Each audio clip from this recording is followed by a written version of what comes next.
Party کے ticket پہ party کے پلیٹ فارم سے نہیں لڑنے دیں گے،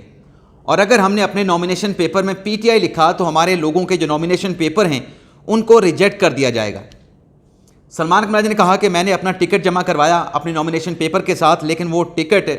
مجھے واپس کر دیا گیا۔ جیسے جمال خان مندوخیل صاحب نے کہا کہ یہ تو جو آپ بات کر رہے ہیں یہ تو پھر آپ اپنی انڈرسٹینڈنگ کی بات کر رہے ہیں۔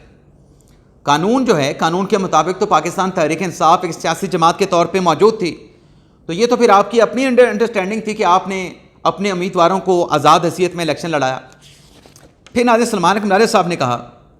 کہ 2 فروری 2024 کو الیکشن کمیشن نے مجھے پاکستان تحریک انصاف کا امیدوار ڈکلیئر کر دیا،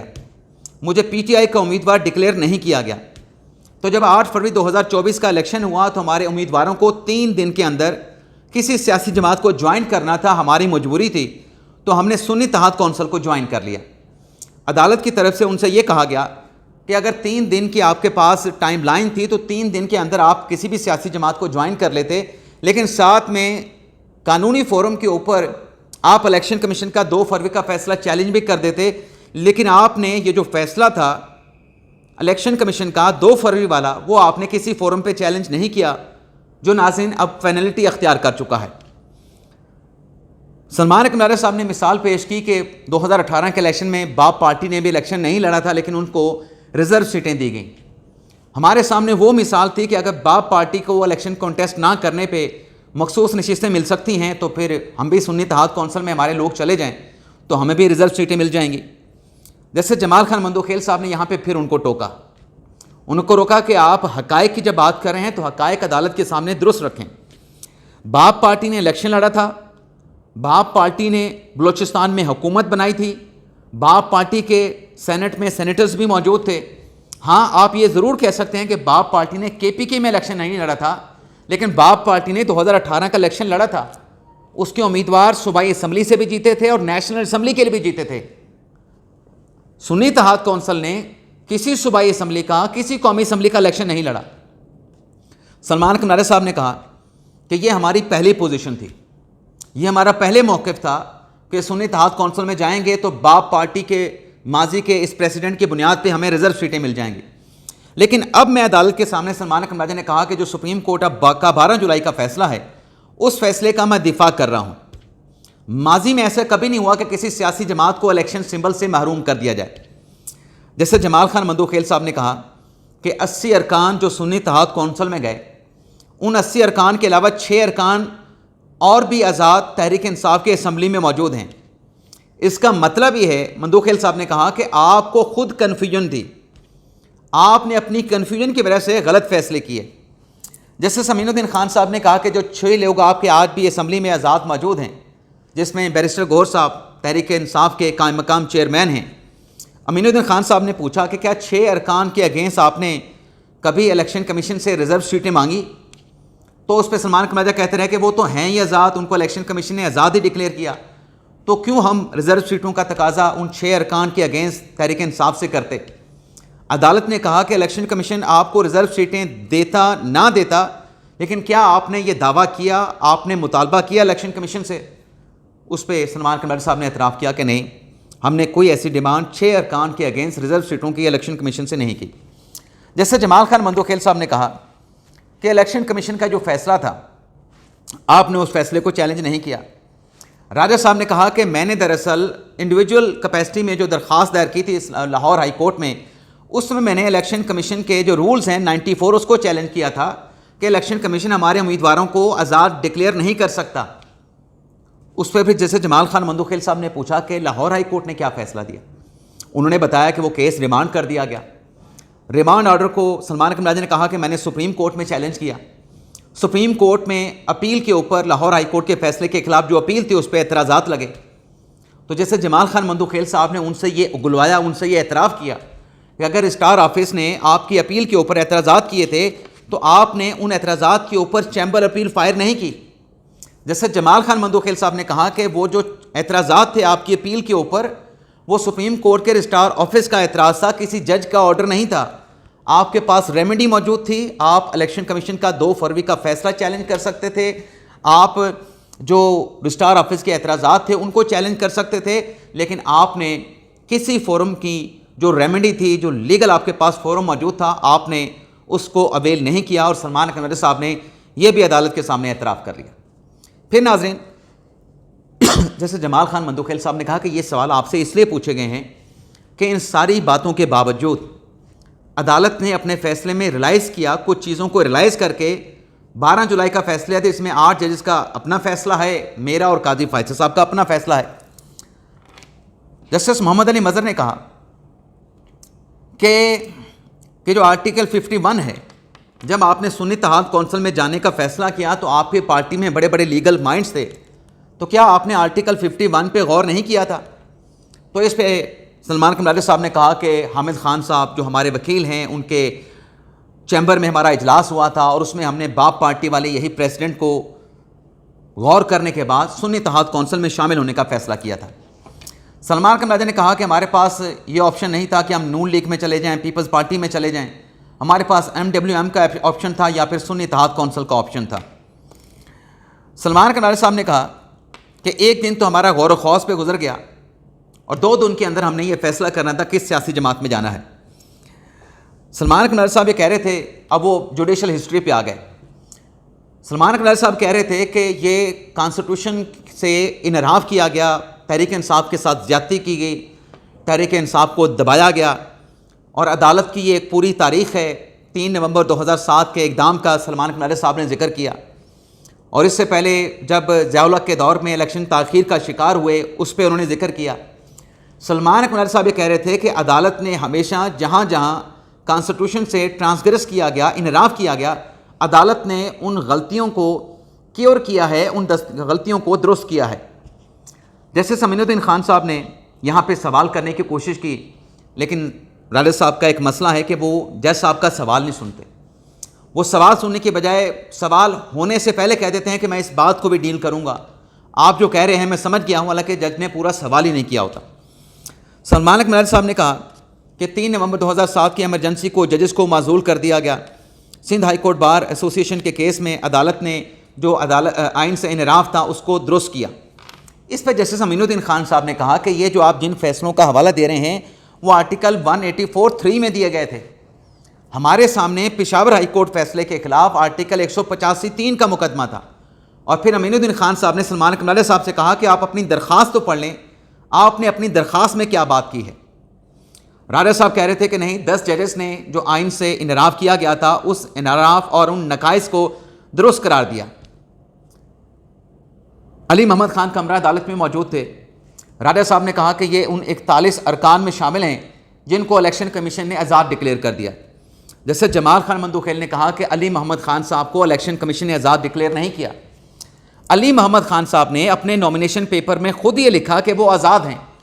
39 سے متعلق تو ہم نے یہ بات کی نا عدالتی فیصلے میں کہ کسی نے کسی کالم میں لکھ دیا ہے, عدالت اس کا جائزہ لے کے کہ تمام ریکوائرمنٹ پوری کی گئی ہیں, تو یہ 39 پاکستان تحریک انصاف کے ہیں, لیکن 41 جو تھے انہوں نے تو اپنے نومینیشن پیپر میں لکھا ہی آزاد تھا. جیسے امین الدین خان صاحب نے کہا یہاں پہ سلمان قمری صاحب کو ٹوکتے ہوئے کہ اب آپ سنی اتحاد کونسل کا کیس یہاں پہ آرگو کر رہے ہیں, آپ یہ کہہ رہے ہیں کہ یہ سیٹیں سنی اتحاد کونسل کو ملنی چاہیے تھیں, 12 جولائی کا فیصلہ اس میں سیٹیں تو تحریک انصاف کو ملی ہیں, تو آپ کے دلائل میں تو یہ تضاد ہے جو آپ دلائل دے رہے ہیں. امین الدین خان صاحب نے کہا کہ جو لوگ سنی اتحاد کونسل میں شامل ہو چکے تھے, جو اپنا ایفیڈیوٹ دے چکے تھے, وہ ان کی شمولیت سنی اتحاد کونسل میں کسی نے ڈسپیوٹ نہیں کی. الیکشن کمیشن کے معاملے کو آپ نے کسی فورم پہ چیلنج نہیں کیا. سلمان قمری صاحب نے کہا کہ عدالت یہاں پہ جو بیٹھی ہے, عدالت کا کام یہ نہیں کہ تحریک انصاف سنی اتحاد کونسل کو ریلیف دینا ہے, سیٹیں دینا ہے. عدالت کی ذمہ داری یہ ہے کہ عوام کو ریلیف فراہم کیا جائے. یہاں پہ آپ نے جو ول آف دا پیپل ہے اس پہ ریلیف فراہم کرنا ہے. اور انہوں نے کہا کہ حقائق تسلیم شدہ ہیں کہ 39 جو ہیں وہ تحریک انصاف کے تھے, اور باقی جو 41 ہیں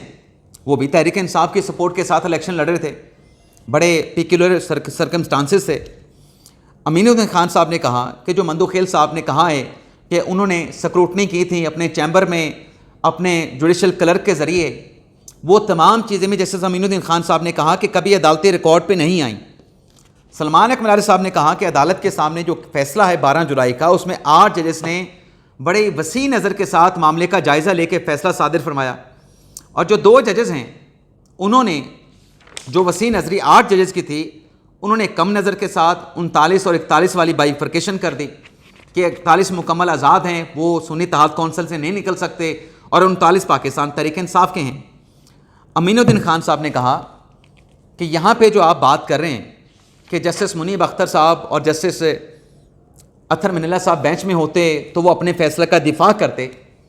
امین الدین خان صاحب نے کہا کہ یہ فیصلہ سپریم کورٹ کا ہے، یہاں پہ بات کسی عدالتی فیصلے کے دفاع کی نہیں، نظر ثانی کا کیس ہے، اور اگر غلطی ہو عدالت ان غلطیوں کو درست کرتی ہے، عدالت کی ذمہ داری ہے کہ اپنی غلطی کو درست کرے۔ پھر سلمان قماری صاحب نے کہا کہ انہوں نے کوئی شعر بھی سنایا، اور پھر اس پہ جسٹس صلاح الدین پور صاحب نے کہا کہ کیونکہ وہ مرزا بے دل کا شعر سنایا تھا سلمان قماری صاحب نے، تو صلاح الدین پور صاحب نے کہا کہ اس پہ سندھ کے ایک شاعر کا بھی شعر ہے، تو راجہ صاحب نے کہا کہ عرض کریں، سنائیں، جس پہ عدالت نے کہا کہ اس عدالتی کارروائی کو مشاعرہ نہ بنائیں، ایسا نہ ہو کہ شعر و شاعری شروع ہو جائے اور پیچھے سے کوئی کہے مقرر کہنا شروع کر دے، تو ایسے شعر و شاعری والے دلائل دینے سے عدالت نے راجہ صاحب کو روک دیا۔ جسٹس امین الدین خان صاحب نے کہا کہ 80 ارکان نے تو اپنا بیان حلفی جمع کروایا تھا، 12 جولائی کے فیصلے کے بعد ان 80 ارکان کا جو ایفیڈیوٹ ہے وہ کہاں پہ جائے گا؟ سلمان قماری صاحب نے کہا کہ عدالت نے اپنے 12 جولائی کے فیصلے میں کوئی ٹائم لائن نہیں دی تھی، جو 15 دن کی بات ہوتی ہے کہ کانسٹیٹیوشن میں تو 3 دن ہیں، یہ 15 دن کیسے دے دیے گئے؟ تو جیسے جمال خان مندوخیل صاحب نے کہا کہ ان 80 ارکان میں سے 41 نے تو خود اپنے آپ کو آزاد ڈکلیئر کیا۔ راجہ صاحب نے کہا کہ نہیں، وہ آزاد ڈکلیئر نہیں کیا، بلکہ وہ 41 ارکان کو میجورٹی ججمنٹ میں اپنی پوزیشن کلیئر کرنے کا جو ہے وہ میجورٹی ججز کی طرف سے کہا گیا۔ جیسے جمال خان مندوخیل صاحب نے کہا کہ ایسا نہیں ہے، وہ پی ٹی آئی کے تھے نہیں، انہوں نے اپنے نومینیشن پیپر میں آزاد لکھا تھا۔ کیا عدالت کے پاس یہ اختیار ہے کہ جو رکن اپنا ایفیڈیوٹ دے چکا ہے اس کو اس ایفیڈیوٹ سے نکل کے، اس سیاسی جماعت سے نکل کے جس میں وہ شمولیت اختیار کی ہے، اس میں کسی اور سیاسی جماعت میں شمولیت کی اجازت دی جائے، راستہ فراہم کیا جائے؟ کیا آئین میں ایسا کوئی راستہ فراہم کیا گیا ہے؟ تو آئین میں ایسا ناظرین کوئی راستہ نہیں ہے۔ لیکن جن عدالتی فیصلوں کا حوالہ دے رہے تھے راجہ صاحب، وہ آرٹیکل 184(3) کے کیسز تھے، اور یہ جو کیس ہے یہ آرٹیکل 185(3) کا کیس تھا۔ اب آخری 10-15 منٹ میں راجہ صاحب کیا دلائل دیتے ہیں، اگر کوئی اہم نقطہ آتا ہے تو اس پہ کل صبح کے بلاگ میں آپ کے ساتھ تفصیلات شیئر کریں گے، لیکن کیس کی پروسیڈنگ کو آج مکمل نہیں ہوگی، کل تک ملتوی کیا جائے گا۔ اجازت چاہتے ہیں ناظرین، اللہ حافظ۔